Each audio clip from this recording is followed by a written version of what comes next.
Welcome to this week's market drama. We'll begin with the S&P 500, which was up 2% for the week. NASDAQ was up even more, up 3.5%. NASDAQ's up 22.3% year to date. When it comes to economic data, we had ISM manufacturing PMI as well as services PMI data, both disappointed. Specifically, the services PMI was below 50 at 48. That's the first time that we've seen it in quite a bit. That's below 50. Below 50 is in contraction territory.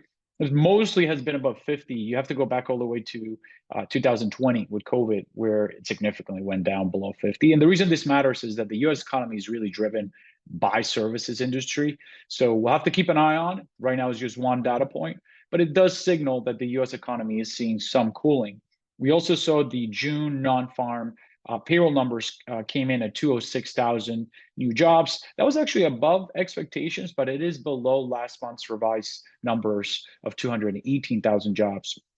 The US unemployment rate also ticked higher from 4 to 4.1. So yeah, it's cooling off, but you got to remember 4.1 still well below historical averages on the unemployment rate. Now, what does that all mean? How can you have the markets go up while you have cooler economic data?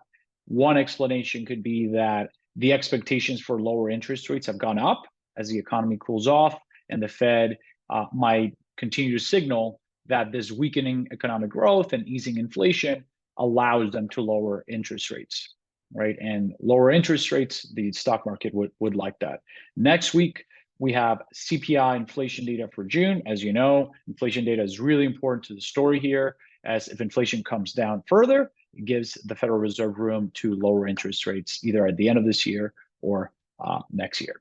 That is it for this week. Stay tuned for next week.